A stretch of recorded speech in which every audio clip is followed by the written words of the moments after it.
Hello there, Macarb here, as usual, back after a bit of a short break. So, long story short, I got pretty busy, and I apologize for that.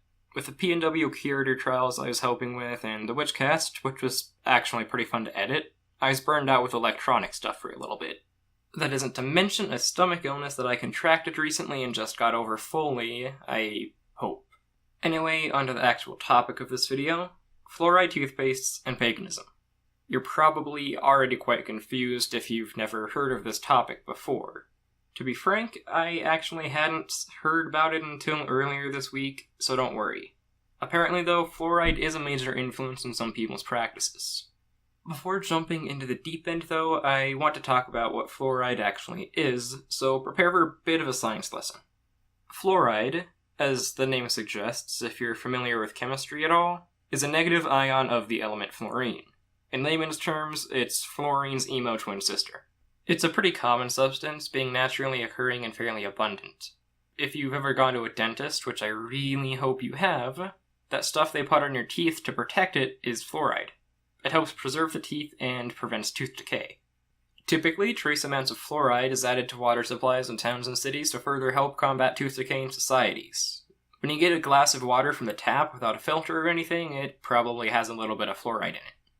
That being said, fluoride has some more ironic effects to its name. Though it can help strengthen teeth and bones when applied in small amounts, excessive application and digestion can lead to skeletal fluorosis, which risks damaging the bones and joints. It's when the bones become extremely hardened to a point that they actually have a greater chance of sustaining fractures and damage. It can also lead to thyroid problems in improper amounts, and if a mother ingests too much fluoride while she's pregnant, her children are more susceptible to neurological problems and commonly have lower IQ scores than their peers. For this reason, fluoride was actually labeled as a neurotoxin that was hazardous to child development in 2014, along with lead and arsenic. Keep in mind that these are extreme cases. Small amounts of fluoride like you'd get at a dentist or from tap water are not going to hurt you as long as you're healthy. Most toothpaste brands put fluoride in their products as it helps protect and whiten teeth. Some mouthwash and floss brands also include fluoride in their products. Colgate, Biotene, and Oraa are just some examples of these bigger brands that put it in. Now, we're going to steer over to the more pagan and witchy aspect of fluoride, so bear with me. A lot of practitioners like to use chakras, essentially focal points of energy in the body that affect everyday life. I'll cover these more in-depth in another video, but the long story turned short is that chakras can affect both your spiritual or religious work and your real life depending on how blocked or unblocked they are.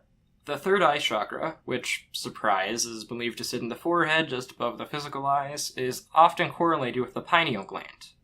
The pineal gland is shaped like a little pine cone, and it's known to produce melatonin in the body. It helps you sleep.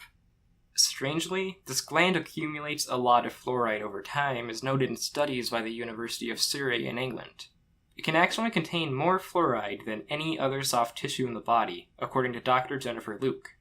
In occult practices, this has led some to believe that fluoride is actually damaging to the third eye chakra. Because it's so commonly associated with the pineal gland, it has become a common belief that fluoride buildup in the gland results in the blockage of the third eye. People who believe this, obviously, try to avoid intaking too much fluoride, or any at all, for spiritual purposes. This doesn't mean that they drop dental hygiene altogether, though, because, let's be frank, that's a horrible idea. There are a lot of toothpastes made without fluoride that are popular among people who wish to avoid the substance, such as ones produced by Nature's Gate and Tom's of Maine. Colgate also offers a small selection of fluoride-free toothpastes, despite producing most of their toothpaste with it. They also have a page on their website describing the benefits and downfalls of both kinds. This isn't sound spiritual fact, though. If your belief system doesn't find fluoride to be harmful, you shouldn't go out of your way to avoid it. In this case, it all depends on how you practice and feel about the matter.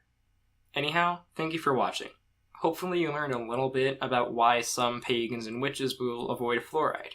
Wishing you a beautiful morning, evening, and night wherever you are. This has been Macarb. Till next time.